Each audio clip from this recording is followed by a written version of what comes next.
राधे राधे, हरे कृष्ण। आप सभी पर श्री राधा रानी और श्री कृष्ण की कृपा सदैव बनी रहे। प्रिय श्रोताओं, आज की इस वीडियो में आप सुनेंगे वैशाख मास महात्म्य का 18वां अध्याय। आज दिनांक है 19 अप्रैल, दिन है रविवार और आज है वैशाख मास के शुक्ल पक्ष की द्वितीय तिथि, जो कि आज सुबह 10:49 तक रहेगी। इसके बाद में तृतीय तिथि प्रारंभ होगी। आज ब्रह्म मुहूर्त सुबह 4:29 से 5:17 तक रहेगा। सूर्योदय होगा सुबह 6:06 पर। सूर्यास्त होगा शाम 6:45 पर। भरणी नक्षत्र आज सुबह 7:10 तक रहेगा। इसके बाद में कृत्तिका नक्षत्र प्रारंभ होगा और रात 8:01 तक आयुष्मान योग रहेगा। बाद में सौभाग्य योग प्रारंभ होगा। राहु काल शाम 4:30 से 6 बजे तक रहेगा। प्रिय भक्तजनों, आज रविवार का दिन है जो कि श्री सूर्य नारायण भगवान को समर्पित होता है। और आज की कथाओं का शुभारंभ हम करेंगे श्री आदित्य हृदय स्तोत्र के पाठ से।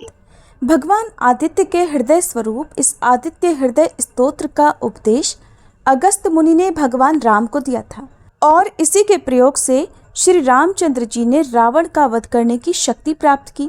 इस स्तोत्र के नित्य 3 पाठ करने से शत्रु बाधा शांत हो जाती है, पितृदोष निवारण होता है, सूर्य नारायण की पूर्ण कृपा प्राप्त होती है, आरोग्य मिलता है, आत्मविश्वास में वृद्धि होती है, कोर्ट कचहरी क्षेत्र में विजय मिलती है, सरकारी नौकरी या सरकारी कामों में फायदा होता है, अटके हुए सभी काम पूरे हो जाते हैं। श्री रामचंद्र भगवान युद्ध से थककर चिंता करते हुए रणभूमि में खड़े हुए थे। इतने में रावण भी युद्ध के लिए उनके सामने आकर खड़ा हो गया। ये देख भगवान अगस्त्य मुनि, जो युद्ध देखने के लिए देवताओं के साथ आए थे, वे मुनि भगवान राम के पास जाकर बोले। मुनि ने कहा, हे सबके हृदय में रमण करने वाले महाबाहो राम, ये सनातन रमणी गोपनीय स्तोत्र सुनो। वत्स, इसके जाप से तुम युद्ध में अपने समस्त शत्रुओं पर विजय पाओगे, इसमें संदेह नहीं है। इस गोपनीय स्तोत्र का नाम है आदित्य हृदय स्तोत्र। ये परम पवित्र और शत्रुओं का विनाश करने वाला है। इसके जाप से सदा विजय प्राप्त होती है। ये नित्य, अक्षय और परम कल्याणमय है। संपूर्ण मंगलों का भी मंगल है। इस स्तोत्र के पाठ से सभी पापों का विनाश होता है। ये चिंता और शोक को मिटाने वाला और आयु को बढ़ाने वाला है। भगवान सूर्य अपनी अनंत किरणों से सुशोभित हैं। ये नित्य उदय होने वाले देवता और असुरों से पूजनीय विवस्वान नाम से प्रसिद्ध प्रभा का विस्तार करने वाले भास्कर और संसार के स्वामी भुवनेश्वर हैं। हे राम, तुम इनका रश्मि मते समुद्यते देवासुर नमस्कृताय विवस्वते भास्कराय वे भुवनेश्वराय नमः, इन मंत्रों से पूजन करो। संपूर्ण देवता इन्हीं के स्वरूप हैं। ये तेजों की राशि तथा अपनी किरणों से जगत को सत्ता और स्फूर्ति प्रदान करने वाले हैं। ये ही अपनी रश्मियों का प्रसार करके देवता और असुरों सहित संपूर्ण लोकों का पालन करते हैं। ये ही ब्रह्मा, विष्णु, स्कंद, प्रजापति, इंद्र, कुबेर, काल, यम, चंद्रमा, वरुण, पितर, वसु, साध्य, अश्विनी कुमार, मरुदगण, मनु, वायु, अग्नि, प्रजा, प्राण, ऋतुओं को प्रकट करने वाले तथा प्रभा के तेजोमय पुंज हैं। इन्हीं के नाम आदित्य, अदितिपुत्र, सविता, जगतोत्पत्ति करने वाले, खग, आकाश में विचरण करने वाले, पूषा, पुष्टिदायक, गभस्तिमान, प्रकाशमान, स्वर्ण सदृश, भानु, प्रकाशक, हिरण्यरेता, ब्रह्मांड उत्पत्ति करने वाले, दिवाकर, अंधकार को दूर कर उजाला देने वाले, हरिदश्व, हरे रंग के घोड़े वाले, सहस्त्रार्ची, हजारों किरणों से सुशोभित, सप्तसप्ती, 7 घोड़ों वाले, मरीचिमान, किरणों से सुशोभित, तिमिरोन्मथन, अंधकार का नाश करने वाले, शभु, कल्याणकारक, त्वष्टा, जगत का संहार करने वाले, मार्तंडक, जीवन प्रदान करने वाले, अंशुमान, किरण ग्रहण करने वाले, हिरण्यगर्भ, ब्रह्मा जी, शिशिर, सुख देने वाले, तपन, उष्णता पैदा करने वाले,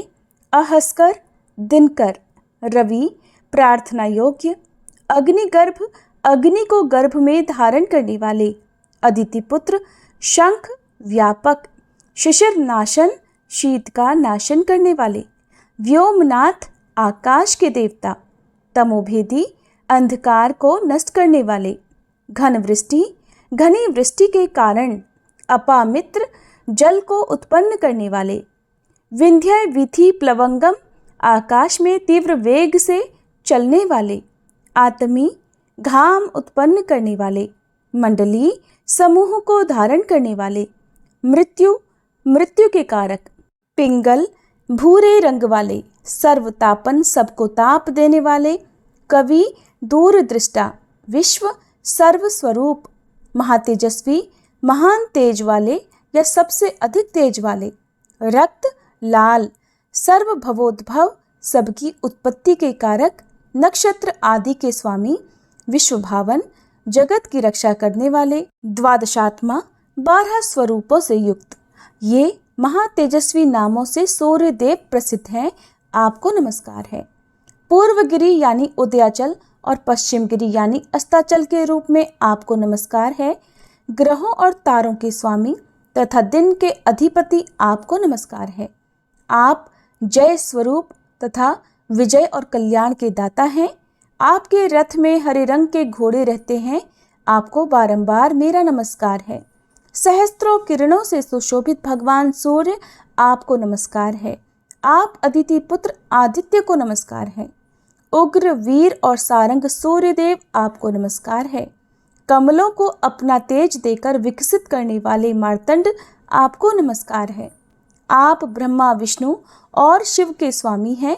परात्पर रूप में सुर आपकी संज्ञा है। ये पूरा सूर्यमंडल आपका स्वरूप है। सबको स्वाहा कर देने वाले अग्नि भी आपका ही रूप है। आप रौद्र रूप धारण करने वाले हैं। आपको नमस्कार है।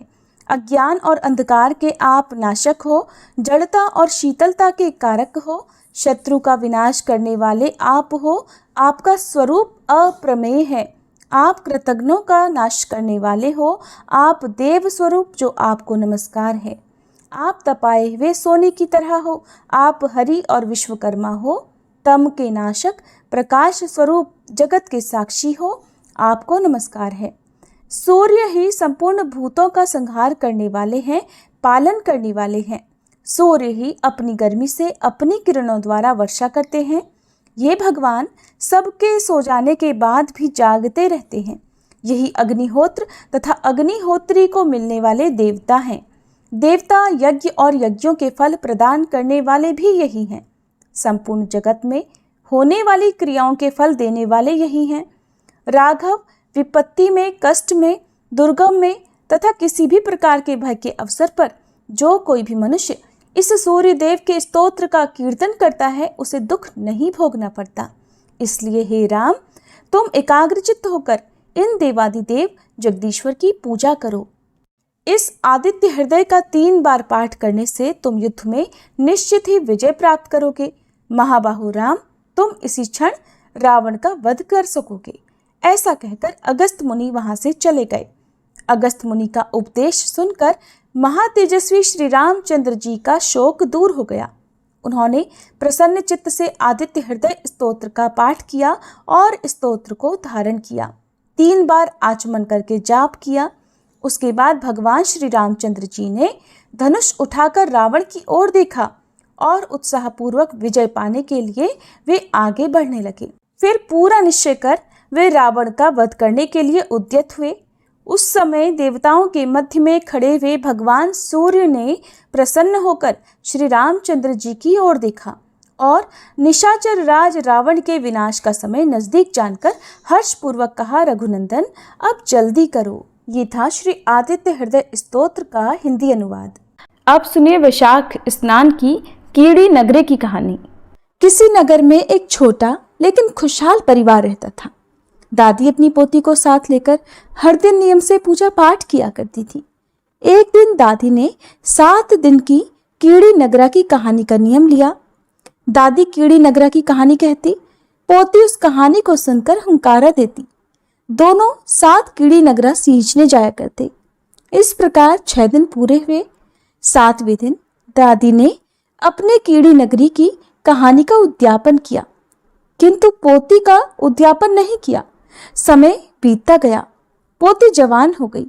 अब समय आने पर एक अच्छा सा लड़का देखकर उसका विवाह कर दिया गया।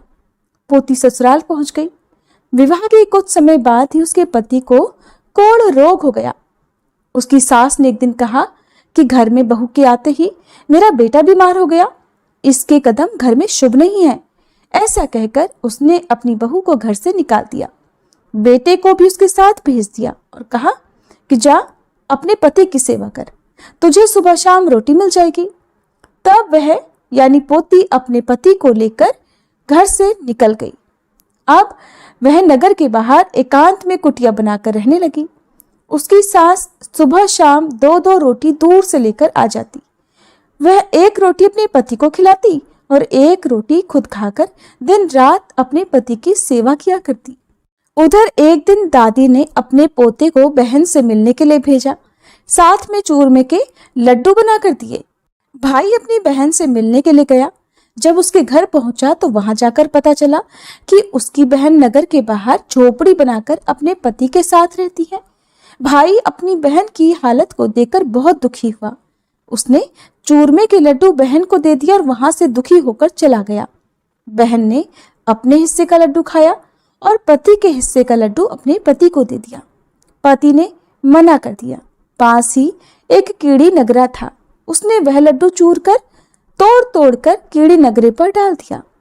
इसके प्रभाव से उसके पति के हाथ और कोढ़ का रोग ठीक होने लगा। ये देखकर पति ने कहा कि आज सुबह सुबह तुमने ऐसा क्या कर दिया जिससे मेरा कोढ़ रोग ठीक होने लगा। तो पत्नी बोली, मैंने तो आज बस आपके हिस्से के लड्डू कीड़ी नगरी पर डाले थे, जरूर इस बात में कोई रहस्य है। हमें किसी समझदार व्यक्ति से ये बात पूछनी चाहिए। उधर दूसरी ओर जब भाई अपने घर पहुंचा तो घर में सबको अपनी बहन की दुखी हालत के बारे में बताया। दादी अपने बेटे बहू के साथ पोती से मिलने पहुंच गई। वहां जाकर उसने अपनी पोती से पूछा, बेटी ये सब कैसे हो गया? तब पोती ने कहा, दादी शायद अब यही मेरा भाग्य है, और सारी बात उसने दादी को बता दी। उसकी बात सुनकर दादी बोली कि बेटी, जब मैंने कीड़ी नगरे का उद्यापन किया था तब तुम्हारा नहीं किया। शायद ये कीड़ी नगरे का ही श्राप है, परंतु अब तू चिंता मत कर, सब ठीक हो जाएगा। इसके बाद पोती से कहा कि एक कटोरी में घी गुड़ लेकर आओ। पोती ने घी और गुड़ लाकर दादी को दे दिया। अब दादी ने कीड़ी नगरा की कहानी कही। पोती ने कहानी का हुंकारा भरा।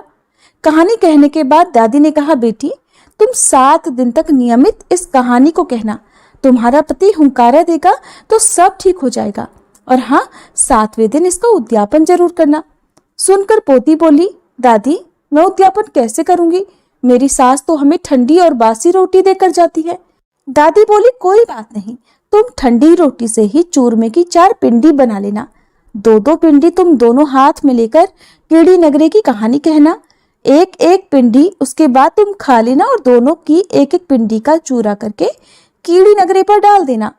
पानी की कार लगाकर धोख खा लेना। दादी की बात सुनकर पोती ने अपने पति से कहा, मैं कीड़ी नगरे की कहानी कहूंगी और आप हुंकारा भरना। पति बोला, क्यों नहीं, ये सब तुम मेरे लिए ही तो कर रही हो। इस कहानी से मेरा कोढ़ ठीक हो जाएगा तो मैं इसे जरूर सुनूंगा। अब पोती कहानी कहने लगी। पति ने हुंकारे भरे। इस प्रकार 6 दिन तक नियमित कीड़ी नगरी की कहानी सुनी और हुंकारा भरी गई। फिर एक दिन वह अपनी पत्नी से बोला कि कल सुबह इसका उद्यापन कर देना। तब उसकी पत्नी ने कहा, आपकी माँ एक समय की 2 ही रोटी देकर जाती है, मैं चूरमा कैसे बनाऊंगी? तो पति बोला, माँ आज शाम को 2 रोटी देगी, उसे रख लेना। फिर कल जो 2 रोटी देगी उन 4 रोटी को मिलाकर चूरमा बना लेना। अगले दिन पोती ने सुबह सुबह उठकर स्नान कर लिया। उसका पति स्नान नहीं कर पाया था, इसलिए उसने अपने पति पर पानी के छींटे मारकर उसे शुद्ध कर लिया। उसके बाद 2 रोटी रात की और 2 रोटी सुबह की लेकर चूरमा बना दिया। फिर पति को कीड़ी नगरी के पास बिठा दिया। उसने कहानी कही। कोढ़ी पति ने हुंकारा दिया। इसके बाद दोनों ने एक एक लड्डू तोड़कर कीड़ी नगरी पर डाल दिया और पानी की कार लगा दी। फिर धोख देकर बोले, हमारा कोढ़ झाड़ देना। कोई भूल हो गई हो तो क्षमा कर देना। इस प्रकार दोनों ने सच्चे मन से कीड़ी नगरे की कहानी सुनी और उसका उद्यापन किया। इसके बाद वहां से उठकर दोनों पति पत्नी ने बची हुई चूरमे की एक एक पिंडी खाई और पानी पिया। देखते ही देखते उसका पति तो कोढ़ से मुक्त हो गया और उसकी काया भी कंचन सी हो गई। दोनों ही कोढ़ झड़ने से बड़े प्रसन्न हुए। शाम हुई तब उसकी सास रोटी लेकर आई।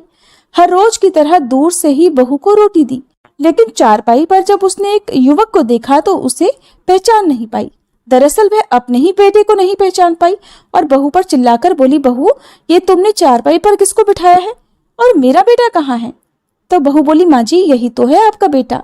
फिर भी आपको विश्वास नहीं होता तो सासू चांदी की पहन ले चोली, लोहे की तान ले तनात, ब्याह में आएगी बारात, तब अपना परिवार इकट्ठा कर लेना और हमें अपना लेना। सास ने सुना तो अपने घर गई और पति को सारी बात बताई। तब उसने कहा कि वो हमारा ही बेटा है, उसे 6 महीने हो गए वहां रहते रहते, इसलिए तुम पहचान नहीं पाई। पर उसकी जिद के कारण सास ससुर ने अपने परिवारजनों को बुलाया। सास ने चांदी की चोली पहनी, लोहे की तनात तान दी, गंदी नाली से एक लोटा भर लिया, फूटी हुई थाली ले ली, ज्वार का एक डोडा ले लिया। फिर वह अपने बेटे को अपनाने चल पड़ी। तब वह फूटी हुई थाल सोने की हो गई। लोटे में जो गंदा पानी था वह शुद्ध हो गया। उसने जो ज्वार का डोडा लिया था उसके मोतियों के दाने हो गए। फिर जब सास अपने बेटे के पास पहुंची तो सास की छाती का दूध बेटे की मूछ पर और बहू के घूंघट पर गिरा। उसके बाद वह अपने बेटे बहू को गाजे बाजे के साथ धूमधाम से अपने घर ले आई। बेटे बहू को चौकी पर बिठाया। फिर सास ने बहू से पूछा कि बहू तुमने ऐसा कौन सा उपाय किया कि जिससे मेरा बेटा बिल्कुल ठीक हो गया? तब बहू ने अपनी सास को सारी बात बताई। कीड़ी नगरे की कहानी का चमत्कार सुनकर सास बोली, हे कीड़ी नगरा, इस कहानी को कहने सुनने हुंकारा देने वाले सभी के कष्ट दूर करना। प्रेम से बोलिए कीड़ी नगरे की जय। अब सुनिए आज का महात्म्य। आज रसपान कीजिए वेंकटाचल के मुख्य तीर्थों का वर्णन, पुराण श्रवण की महिमा तथा नियम और अर्जुन की तीर्थ यात्रा के बारे में। ऋषियों ने पूछा, पौराणिकों में श्रेष्ठ हे सूत जी, इस वेंकटाचल पर उत्तम धर्म विषयक अनुराग प्रदान करने वाले मुख्य मुख्य तीर्थ कितने हैं और कौन कौन ज्ञानदायक हैं, कौन भक्ति और वैराग्य देने वाले हैं तथा कौन मोक्ष प्रदान करने वाले हैं, कृपया उन सब का वर्णन कीजिए। तब श्री सूत जी बोले, उत्तम व्रत का पालन करने वाले हे शौनक, इस श्रेष्ठ पर्वत पर मुख्य मुख्य 108 तीर्थ ऐसे हैं जो उत्तम धर्म में अनुराग प्रदान करने वाले हैं। इन 108 तीर्थों में 60 तीर्थ भक्ति और वैराग्य देने वाले हैं और इस वेंकटाचल के शिखर पर 6 तीर्थ मुक्तिदायक माने गए हैं, जिनके नाम इस प्रकार हैं: स्वामी पुष्करणी, आकाश गंगा, पाप विनाशन, पांडु तीर्थ, कुमार धारिका तीर्थ और तुम्बु तीर्थ। जो भी मनुष्य इन तीर्थों के महात्म्य के साथ भगवान विष्णु की भुवन पावनी कथा को सदा सुनते हैं, वे इस लोक में निश्चय ही भगवान विष्णु के भक्त होते हैं। संपूर्ण भुवनों को पवित्र करने वाली श्री विष्णु कथा को सर्वदा श्रवण करने में अगर कोई समर्थ ना हो तो 2 घड़ी, 1 घड़ी या 1 क्षण भी जो भक्ति पूर्वक इसे सुन लेता है उसकी कभी दुर्गति नहीं होती। संपूर्ण यज्ञों और सब प्रकार के दानों से जिस फल की प्राप्ति होती है वही फल मनुष्य एक बार पुराण कथा को सुनने से ही प्राप्त कर लेता है। पुराण का श्रवण और भगवान विष्णु के नामों का कीर्तन, ये 2 ही मनुष्य के पुण्य रूपी वृक्ष के महान फल हैं। अगर कोई बड़ा प्रयास करके अमृत ही पी ले तो भी वह अकेला ही अजर अमर होता है, लेकिन भगवान विष्णु का कथा रूपी अमृत तो समस्त कुल को ही अजर अमर बना देता है। पुराण का जानने वाला विद्वान बालक, युवा, वृद्ध, दरिद्र अथवा दुर्भाग्य युक्त ही क्यों ना हो, वह पुण्यात्मा पुरुषों द्वारा सदैव वंदनीय और पूजनीय होता है। पुराण वेत्ता ब्राह्मण जब कथा कहने के लिए व्यास आसन पर बैठ जाएं, तब प्रसंग की समाप्ति होने तक वह किसी को प्रणाम न करे। जहाँ खोटे मनुष्य रहते हों, जो स्थान हिंसक जंतुओं से घिरा हुआ हो और जिस घर में जुआ खेला जाता हो, वहाँ विद्वान पुरुष पवित्र कथा कभी न कहे। जो उत्तम गांव हो जहाँ अच्छे लोग बसते हों, जो उत्तम क्षेत्र, पवित्र देवालय या फिर नदी का पवित्र तट हो, वहीं पर विद्वान पुरुष को कथा सुनानी चाहिए। जो श्रद्धा और भक्ति भाव से युक्त हो, अन्य कार्यों में जिनका मन ना लगा हो और जो मौन पवित्र और शांत भाव से सुनते हो, ऐसे ही श्रोता पुण्य के भागी होते हैं। जो अधम मनुष्य बिना भक्ति भाव के पवित्र कथा सुनते हैं, उनको कभी भी पुण्य फलों की प्राप्ति नहीं होती। जो पान चबाते हुए भगवान की पवित्र कथा सुनते हैं, वे नरक में जाते हैं। जो पाखंडी ऊंचे आसन पर बैठकर कथा सुनते हैं, वे नरक को भोगकर अंत में कौवे बनते हैं। जो वीरासन लगाकर या सिंहासन पर बैठकर भगवान की कथा सुनते हैं, वे टेढ़े मेढ़े वृक्ष बनते हैं। जो प्रणाम ना करके कथा सुनते हैं, वे विष वृक्ष होते हैं। और जो स्वस्थ होकर भी सोकर कथा सुनते हैं, वे अजगर होते हैं। जो वक्ता के समान आसन पर बैठकर कथा सुनता है, वह पाप का भागी होकर नरक में पड़ता है। जो पुराण के ज्ञाता विद्वान की तथा सब पापों का नाश करने वाली उत्तम कथा की निंदा करते हैं, वे कुत्ते बनते हैं। जब कथा सुनाई जाती है, उस समय जो दुष्टतापूर्ण उत्तर प्रत्युत्तर करते हैं, वे गधे बनते हैं। उसके बाद गिरगिट की योनि में जन्म लेते हैं। जो कथा होते समय उसमें विघ्न डालते हैं, वे करोड़ों वर्षों तक घोर नरक भोगकर अंत में ग्राम सूकर होते हैं। जो नरश्रेष्ठ पुराण वेता विद्वान के बैठने के लिए कंबल, मृग चर्म, वस्त्र और चौकी देते हैं, वे स्वर्गलोक में जाकर मनवांचित भोगों को भोगकर ब्रह्मादि देवताओं के लोकों में स्थित होते हैं और निरामय पद को प्राप्त हो जाते हैं। जो पौराणिक पुस्तक रखने के लिए सूत और नया कपड़ा देते हैं, वे प्रत्येक जन्म में भोगवान और ज्ञान संपन्न होते हैं। इस प्रकार वेंकटाचल के महात्म्य को सुनकर सब ऋषियों ने पौराणिकों में श्रेष्ठ सूत जी का यथायोग्य सम्मान करके अनुपम हर्ष प्राप्त किया। ऋषि बोले, सूत जी, अब हम लोग कटाह तीर्थ का महात्म्य सुनना चाहते हैं। श्री सूत जी बोले, हे विप्रवरों, कटाह तीर्थ सभी लोकों में प्रसिद्ध है। वह सब प्रकार की संपत्तियों को देने वाला, शुद्ध तथा सब पापों का नाश करने वाला है। उससे दुःस्वप्नों का नाश हो जाता है।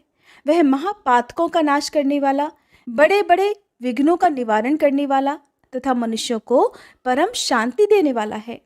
कटाह तीर्थ स्मरण करने मात्र से ही सब पापों का नाश कर देता है। इसलिए केशवाय नमः, नारायणाय नमः, माधवाय नमः इन नामों से अलग अलग उस तीर्थ के जल का आचमन करें, अथवा तीनों नामों में से एक ही बार उस तीर्थ के कल्याणप्रद जल का पान करें, या भगवान वेंकटेश्वर के अष्टाक्षर मंत्र से भोग मोक्ष प्रदान करने वाले उस तीर्थ का जल पिए। पहले ये प्रार्थना करें कि हे तीर्थवर, जन्मांतर में किए हुए मेरे महापाप का शीघ्र नाश करो। उसके बाद मोक्ष मार्ग के एकमात्र साधन कटाह तीर्थ के जल का नित्य पान करें। स्वामी पुष्करणी तीर्थ का स्नान, वराह स्वामी का दर्शन और कटाह तीर्थ के जल का पान, ये तीन बातें त्रिलोकी में दुर्लभ हैं। कटाह तीर्थ का यत्नपूर्वक सेवन करना चाहिए, क्योंकि उस तीर्थ का परम उत्तम जल पीकर पापी भी कृतार्थ हो जाते हैं। ब्राह्मणों, कटाह तीर्थ का महात्म्य मैंने जैसा सुना था उसी प्रकार तुम्हें बता दिया। अब मैं एक दिव्य पाप नाशक कथा भी सुनाता हूँ। आप सब लोग सावधान होकर सुनो। द्वापर युग की बात है। कुंती के पुत्र पांचों पांडव परम बुद्धिमान राजा द्रुपद से उनकी पुत्री याज्ञसेनी अर्थात द्रौपदी को पाकर धृतराष्ट्र की आज्ञा से हस्तिनापुर में गए। वहां पितामह भीष्म तथा अंबिका नंदन धृतराष्ट्र के द्वारा सम्मानित होकर उन्होंने दुर्योधन आदि के साथ 5 वर्षों तक निवास किया। इसके बाद भीष्म आदि के समझाने से महायशस्वी धृतराष्ट्र ने अपने कुल के सभी बड़े बूढ़ों के सामने और भगवान श्री कृष्ण के आगे पांडवों की सेवा से प्रसन्न होकर उन्हें आधे राज्य के साथ खांडवप्रस्थ, जो कि वर्तमान में दिल्ली के नाम से जाना जाता है, नामक नगर प्रदान किया।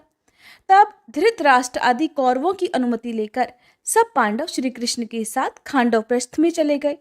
वहां विश्वकर्मा से सुरक्षित इंद्रप्रस्थ नामक पुर में रहते हुए भाइयों सहित युधिष्ठिर ने पृथ्वी का पालन किया। भगवान श्री कृष्ण के द्वारका चले जाने पर धर्म के जानने वाले कुंती पुत्रों ने नारद जी के उपदेश से द्रौपदी के विषय में ये प्रतिज्ञा की कि द्रौपदी क्रमशः 1-1 वर्ष एक पांडव के घर में निवास करेगी। इस निर्णय के बाद जो दूसरे भाई के घर में रहती हुई पांचाल राजकुमारी द्रौपदी को देख लेगा, उसे 1 वर्ष तक तीर्थ दर्शन करना पड़ेगा। इस प्रकार प्रतिज्ञा करके वे पांडव आलस्य छोड़कर सामान्य लौकिक व्यापारों में संलग्न होकर अपना समय बिताने लगे। इसके बाद एक दिन उसी जनपद के निवासी ब्राह्मण ने राजा के आंगन में खड़े होकर कई बार पुकार लगाई कि महाराज, चोरों ने मेरी गाय चुरा ली है। उसकी आवाज सुनकर अर्जुन वहां आए और ब्राह्मण को सांत्वना देकर अपने अस्त्र शस्त्र लाने के लिए बड़ी तेजी से शस्त्रागार को गए। वहां उन्होंने द्रौपदी और राजा युधिष्ठिर को एक जगह बैठे देखा। इस विषय में की हुई प्रतिज्ञा को जानते हुए भी उन्होंने वहां से धनुष और बाण ले लिए और युद्ध में लुटेरों को मारकर ब्राह्मण की गाय लौटा ली। फिर उसे ले जाकर ब्राह्मण को आदर पूर्वक समर्पित कर दिया। इसके बाद अर्जुन ने धर्मनंदन युधिष्ठिर को सूचित किया कि मेरे द्वारा प्रतिज्ञा का उल्लंघन हुआ है, इसलिए मुझे तीर्थ यात्रा करनी चाहिए। अपने छोटे भाई की बात सुनकर सब धर्मज्ञों में श्रेष्ठ धर्मनंदन युधिष्ठिर ने आदर पूर्वक कहा, सुव्रत, तुमने ब्राह्मण और गाय के लिए ऐसा किया है। प्रजा की रक्षा करना तो राजा का कर्तव्य है। अगर उसके द्वारा चोरों की उपेक्षा हो जाए तो उसे ब्रह्महत्या का पाप लगता है और चोरों को दंड देने पर वह पुण्य का भागी होता है। तुमने राजा और प्रजा दोनों के लिए जो हितकर कार्य होता है वही किया है, इसलिए इसमें तुम्हारा कोई दोष नहीं है। धर्मराज का ये वचन सुनकर सदा धर्म में तत्पर रहने वाले अर्जुन ने हाथ जोड़कर कहा, हे भूपाल, आप ऐसी बात ना कहें। आप धर्म के सर्वस्व को जानते हैं, धर्म के साक्षात स्वरूप हैं तथा कर्तव्य और अकर्तव्य के ज्ञाता भी हैं। समर्थ पुरुष को अपनी की हुई प्रतिज्ञा का कभी भी उल्लंघन नहीं करना चाहिए। आर्य, अगर मुझ पर दया करके मुझे तीर्थों में जाने से आप रोक देंगे तो संसार के मनुष्य तो मुझे हठ प्रतिज्ञ कहने लगेंगे, फिर भला उन्हें कौन रोक सकता है। मेरा मन भी तीर्थ यात्रा की उत्कंठा से उतावला हो रहा है। राजन, नारद जी ने जो अनुशासन किया है वो हमारे लिए सर्वथा कर्तव्य है और इस समय मुझे उसका पालन भी करना चाहिए। इसलिए महाराज, तीर्थ यात्रा के लिए मैंने जो यह उद्योग किया है इससे आपको प्रसन्न होना चाहिए। स्वामी को सेवकों की प्रतिज्ञा का उनके द्वारा निर्वाह करवाना चाहिए। तब भाइयों की सलाह लेकर बहुत अच्छा कहकर युधिष्ठिर ने अर्जुन का ये अनुरोध स्वीकार कर लिया। अर्जुन ने प्रणाम और विनय आदि के द्वारा अपने बड़े भाई को संतुष्ट किया। फिर यथा योग्य भीमसेन आदि बंधुओं से भी विदा लेकर ब्राह्मणों से स्वस्ति वाचन कराकर अर्जुन ने वहां से तीर्थ यात्रा के लिए प्रस्थान किया। राजकुमार अर्जुन ने पहले गंगा नदी के तट पर पहुंचकर उसी के किनारे किनारे निकटवर्ती मार्ग से जाते हुए हरिद्वार, प्रयाग और काशी आदि तीर्थों का दर्शन किया और अन्य तीर्थों का दर्शन करते हुए वे ऊंची ऊंची तरंगों से लहराते हुए दक्षिण समुद्र तक जा पहुंचे। फिर परम पवित्र महानदी, प्रसिद्ध पुरुषोत्तम तीर्थ और सिंहाचल का दर्शन करके उन्होंने अपने आप को कृतकृत्य माना। इसके बाद अर्जुन ने समस्त पातक समूह का विनाश करने के कारण अतिशय गौरव को प्राप्त हुई पुण्यमयी गोदावरी नदी का दर्शन किया। उसके जल से विधि पूर्वक स्नान करके वे मलापहा नदी के तट पर गए। उसके दर्शन से उन्हें बड़ी प्रसन्नता हुई। उसके बाद वे सरिताओं में श्रेष्ठ कृष्णवेणी नदी के समीप जा पहुंचे और भगवान शंकर के निवास स्थान श्री पर्वत का दर्शन किया। फिर पिनाकिनी नदी को पार करके देवताओं और ऋषियों द्वारा सेवित वेंकटाचल पर्वत का दर्शन किया, जो भगवान नारायण का प्रिय निवास है। उस पर्वत के शिखर पर स्थित संपूर्ण लोकों के एकमात्र स्वामी सुप्रसिद्ध भगवान श्री हरि का अर्जुन ने कल्याण की सिद्धि के लिए भक्ति पूर्वक पूजन किया। उसके बाद महापर्वत वेंकटाचल के शिखर से उतरकर उन्होंने सिद्धों और मुनियों के समुदाय से सेवित सुवर्णमुखी नाम वाली नदी का दर्शन किया, जिसे मुनिवर अगस्त्य जी यहाँ लेकर आए थे। प्रिय श्रोताओं, ये था वैशाख मास महात्म्य का आज का अध्याय। अब सुनिए श्री राधा कवच पाठ और फिर तुलसी माता की आरती। श्री राधिकाय नमः। राधा रानी को समर्पित श्री राधा कवचम एक ऐसा दिव्य स्तोत्र है जो भक्त की हर प्रकार की बाधाओं से रक्षा करता है। श्री राधा कवच के विषय में देवी पार्वती जी ने महेश्वर से पूछा। देवी पार्वती जी ने कहा, हे कैलाशवासिन, भक्तों पर अनुग्रह करने वाले हे प्रभु, श्री राधिका जी का पवित्र कवच मुझको सुनाओ। हे त्रिशूल और धनुष धारण करने वाले नाथ, मैं आपकी शरण में हूँ। यदि मुझ पर आपकी कृपा हो तो दुख के भय से आप मेरी रक्षा कीजिए। तब श्री शिवजी बोले, हे गिरिराज कुमारी, सुनो, यह प्राचीन कवच अब मैं आपको सुना रहा हूँ, जो बड़ा पवित्र है। यह संपूर्ण पापों को हरने वाला है और सब प्रकार से रक्षा करने वाला है। सुख, भोग और मोक्ष का साधन एवं श्री श्याम सुंदर की भक्ति को देने वाला है। हे देवी, यह कवच त्रिलोकी का आकर्षण कर सकता है और साधक को प्रभु की सन्निधि में पहुंचा देता है। यह सभी शत्रुओं को डराने वाला, सर्वत्र विजय प्राप्त कराने वाला और सभी प्राणियों की मनोवृत्तियों को हराने वाला है। इस कवच के पढ़ने से सदा ही आनंद रहता है। सालोक्य, सृष्टि, सामीप्य, सायुज्य चारों ही प्रकार की मुक्ति प्राप्त हो जाती है एवं अनेकों राजसूय और अश्वमेध यज्ञ का फल प्राप्त होता है। इस कवच के बिना यदि कोई केवल श्री राधा मंत्र को ही जपे तो उसे उसका फल नहीं मिलता और पद पद पर विघ्न बाधाएं उपस्थित होने लगती हैं। श्री राधा कवच का मैं अर्थात महादेव ऋषि हूँ, अनुष्टुप छंद हैं, श्री राधा देवता हैं, रांग बीज और रांग ही कीलक हैं। धर्म, अर्थ, काम और मोक्ष इन सब में ही इसका विनियोग किया जाता है। श्री राधा जी मेरे मस्तक और ललाट की रक्षा करें, श्रीमती दोनों नेत्रों की और गोपेंद्र नंदिनी दोनों कानों की रक्षा करें और श्री हरिप्रिया जी नासिका की और शशि शोभना जी दोनों भ्रकुटियों की रक्षा करें। श्री कृपा देवी ऊपर के होठ की और गोपिका जी नीचे के होठ की रक्षा करें। ऊपर के दांतों की श्री वृष भानुसुता और थोड़ी की श्री गोप नंदिनी जी रक्षा करें। कपोलों की चंद्रावली जी रक्षा करें और श्री कृष्ण प्रिया जी जिह्वा की रक्षा करें। श्री हरि प्रिया कंठ की और विजया जी हृदय की रक्षा करें। चंद्रवदना दोनों भुजाओं की, सुवलवसा पेट की, योगानवता कमर की और सौभद्रिका दोनों पैरों की रक्षा करें। चंद्रमुखी नखों की, गोपा वल्लभा टखनों की, जया घुटनों की और गोपी सभी ओर से मेरी रक्षा करें। शुभ प्रदा पीठ की, पेट की, श्रीकांत वल्लभा जानू अर्थात घुटनों की, जया और हरिणी मेरी सभी ओर से रक्षा करें। वाणी वचनों की रक्षा करें। धनेश्वरी खजाने की, कृष्ण रता पूर्व दिशा की और कृष्ण प्राणा पश्चिम दिशा की रक्षा करें। उत्तर दिशा की हरिता, दक्षिण दिशा के वृषभानुजा, रात्रि में चंद्रावली और शवेदित मेखला दिन में रक्षा करें। मध्याह्न में सौभाग्यदा, सायं में काम रूपिणी, प्रातः काल में रुद्री तथा रात्रि के अवसान होने पर गोपिनी हमारी रक्षा करे। संगम में हेतुदा, दिन वृद्धि के अवसर में केतुमाला, अपराह्न में हमें शेषा और संपूर्ण संध्यों में शमिता रक्षा करे। उपभोग के समय योगिनी, रति प्रदा रति के समय, योग के समय में रत्नावली और कामेशी एवं कौतुकी नित्य प्रति मेरी रक्षा करे।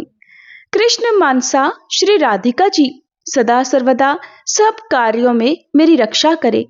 जिन स्थलों के नामों की चर्चा नहीं की गई है उन सब की श्री ललिता जी रक्षा करे।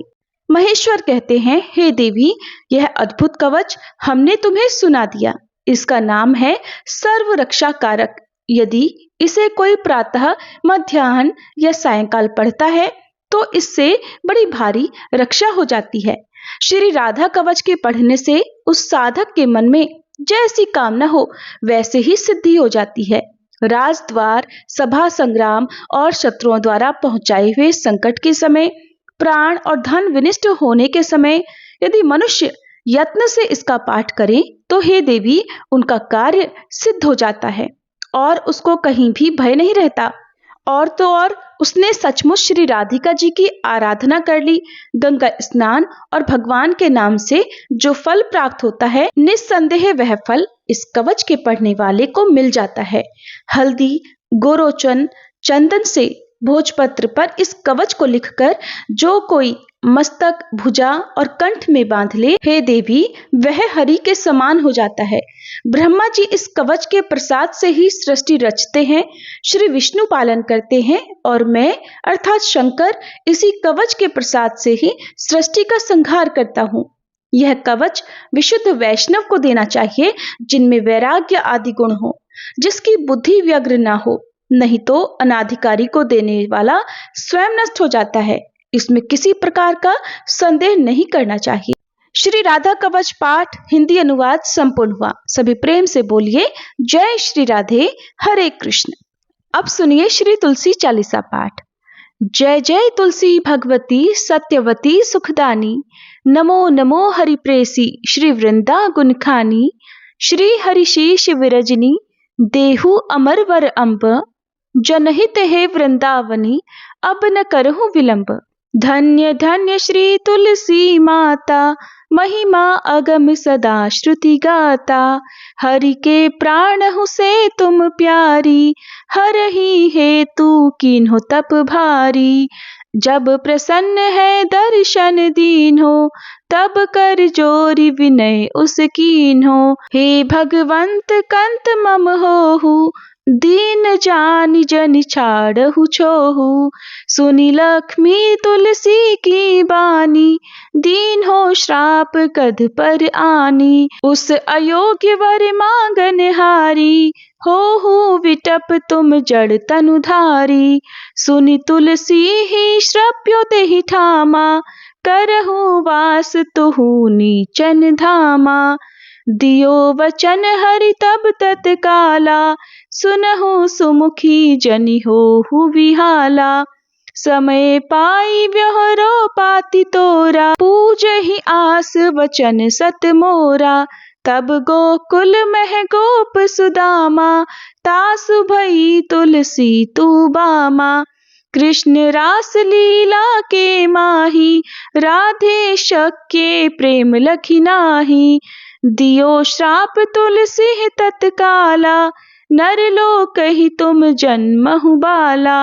यो गोप वह दानव राजा शंख चूर्ण नामक शिर ताजा। तुलसी भई तासु की नारी परम सती गुण रूप अगारी। अस द्वै कल्प बीत जब गयऊ कल्प तृतीय जन्म तब भयऊ। वृंदा नाम भयो तुलसी को असुर जलंधर नाम पति को। कर अति द्वंद अतुल बल धामा कीन्हा शंकर से संग्रामा। जब निज सैन्य सहित शिव हारे मरहि न तब हर हर ही पुकारे। पतिव्रता वृंदा थी नारी को न सके पति संहारी। तब जलंधर ही वेश बनाई वृंदा ढिग हरि पहुँच्यो जाई। शिव हित लही करी कपट प्रसंगा कियो सतित्व धर्म तो ही भंगा। भयो जलंधर कर संहारा सुनी उर शोक अपारा। तिहि क्षण दियो कपट हरि टारी लखी वृंदा दुख गिरा उचारी। जलंधर जस हत्यो अभीता सोई रावण तस हरहि सीता। अस प्रस्तर सम हृदय तुम्हारा धर्म खंडी मम पति ही संहारा। यही कारण लहि श्राप हमारा होवे तनु पाषाण तुम्हारा। सुनि हरि तुरत ही वचन उचारे दियो श्राप बिना विचारे। लख्यो ना निज कर तूत पति को छलन चाहियो जब पार्वती को। जड़ मति तुह अस हो जड़ रूपा जग में तुलसी विटप अनूपा। धाग्य रूप हम शाली ग्रामा नदी गंड की बीच ललामा। जो तुलसी दल हम ही चढ़ई है सब सुख भोगी परम पद पई है। बिन तुलसी हरि जलत शरीरा अतिशय उठत शीश उर पीरा। जो तुलसी दल हरि शीर धारत सो सहस्त्र घट अमृत डारत। तुलसी हरि मन रंजनिहारी रोग दोष दुख भंजनिहारी। प्रेम सहित हरि भजन निरंतर तुलसी राधा में नाही अंतर। व्यंजन हो 56 प्रकारा बिन तुलसी दल ना हरि ही प्यारा। सकल तीरथ तुलसी तरु छाही लहत मुक्ति जन संशय नाही। कवि सुंदर इक हरि गुण गावत तुलसी ही निकट सहस गुण पावत। बसत निकट दुर्वासा धामा जो प्रयास ते पूर्व ललामा। पाठ करहि जो नित नर नारी, होहि सुख भाषहि त्रिपुरारी। तुलसी चालीसा पढ़ही तुलसी तरु ग्रह धारी, दीप दान करि पुत्र फल पावही पंथ्यु नारी। सकल दुख दरिद्र हरि हार है परम प्रसन्न, आशे धन जन लड़ही ग्रह बसही पूर्णा अत्र। लाही अभिमत फल जगत मह लाही पूर्ण सब काम, जेई दल अर्पही तुलसी तह सहस बसही हरि राम। तुलसी महिमा नाम लख तुलसी सुत सुख राम, मानस 40 रच्यो जग मह तुलसीदास। तुलसी महारानी की जय। श्री हरि विष्णु भगवान की जय। तुलसी महारानी नमो नमो, हरि की पटरानी नमो नमो। धन तुलसी पूरण तप कीनो, धन तुलसी पूरण तप कीनो। शालिग्राम बनी पटरानी नमो नमो, तुलसी महारानी नमो नमो। जाके पत्र मंजरी कोमल, जाके पत्र मंजरी कोमल। श्रीपति कमल चरण लपटानी नमो नमो, तुलसी महारानी नमो नमो। धूप दीप नैवेद्य आरती, धूप दीप नैवेद्य आरती। पुष्पन की वर्षा वर्षानी नमो नमो, तुलसी महारानी नमो नमो। 56 भोग 3600 व्यंजन, 56 भोग 3600 व्यंजन। बिन तुलसी हरि एक न मानी नमो नमो, बिन तुलसी हरि एक न मानी नमो नमो। तुलसी महारानी नमो नमो। सभी सखी मैया तेरो यश गावे, सभी सखी मैया तेरो यश गावे। भक्ति दान दीजे महारानी नमो नमो, तुलसी महारानी नमो नमो। हरि की पटरानी नमो नमो, तुलसी महारानी नमो नमो। तुलसी मैया की जय।